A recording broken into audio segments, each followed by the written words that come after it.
Doctor phone call மூலியமா நர்ஸ்கிட்ட சொல்லி injection போட சொல்றாங்க ஒரு பேஷண்ட்டுக்கு. டாக்டர் டைரக்ஷன் படி அந்த நர்ஸ் வந்துட்டு பேஷண்ட்டுக்கு வந்துட்டு ஊசி போடுறாங்க. இதுல ஏதோ ட்ரக் ரியாக்ஷனால அந்த பேஷண்ட் உயிரிழக்கிறாங்க. இதற்கு அடுத்து அந்த டாக்டர் மேல கல்பபிள் ஹோமிசைடின் கீழே, அதாவது ஐபிசி செக்ஷன் 304 படி வழக்கு பதிவு செய்யப்படுது. ஆமா, அந்த கல்பபிள் ஹோமிசைட்னா என்ன அப்படின்னு சொல்லிட்டு நமக்குள்ள ஒரு கொஸ்டின் இருக்கும். அது என்னன்னு பார்த்தோம்னா, ஏன்ற நபர் பிஏ ஷூட் பண்ண நினைக்கிறாரு, தெரியாம ஷியை ஷூட் பண்ணிட்டாரு, அதுல சியும் உயிரிழக்கிறாங்க. இதுதான் நம்ம கல்பபிள் ஹோமிசைடுன்னு நம்ம புரிஞ்சுக்கணும். இன்னொரு இன்ஸ்டன்ஸ் என்னன்னு பார்த்தோம்னா, ஒரு நபர் கூட்ட நெரிசல்ல ஒரு கள்ளத்துக்கு போறாரு, அப்போ ஒரு உயிரிழப்பு ஏற்படுது.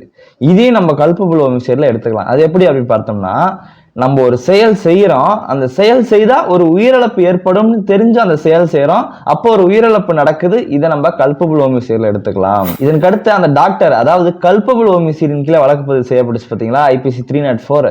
இது தவறு, எனக்கு நீதி வேண்டும் அப்படின்னு சொல்லிட்டு அந்த டாக்டர் சுப்ரீம் கோர்ட் போறாரு. அங்கு போலீஸ் ரிப்போர்ட்டின் படியும் சரி மற்றும் எஃப்ஐஆர் படியும் சரி, இந்த வழக்குக்கு கல்பபிள் ஹோமிசைடு, அதாவது ஐபிசி செக்ஷன் 304 பொருந்தாது, அதற்கு பதிலாக ஐபிசி செக்ஷன் 304A கீழே வழக்கு பதிவு செஞ்சு நடவடிக்கை எடுக்க சொல்லி சுப்ரீம் கோர்ட் சொல்லியிருக்கு. 304A கீழே வழக்கு பதிவு செஞ்சு நடவடிக்கை எடுக்க சொல்லியிருக்கு பாத்தீங்களா சுப்ரீம் கோர்ட்.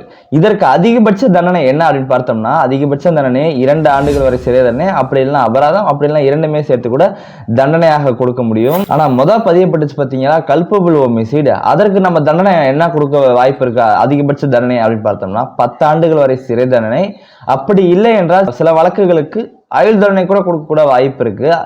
அது இல்லாம ஃபைனும் கூட கொடுக்க வாய்ப்பு இருக்கு. இப்ப அந்த கல்பபிள் ஹோமிசைடை ரத்து பண்ணி காசிங் டெத் பை நெக்லிஜென்ஸ், அதாவது கவனக்குறைவால உயிரிழப்பு ஏற்பட்டுச்சுன்ற செக்ஷன் கீழே வழக்கு பதிவு செஞ்சு நடவடிக்கை எடுக்க சொல்லியிருக்கு சுப்ரீம் கோர்ட். இதை பத்தி உங்க கருத்தை கமெண்ட் செக்ஷன்ல சொல்லுங்க. இது போன்ற அவேர்னஸ் வீடியோக்கு பாருங்க.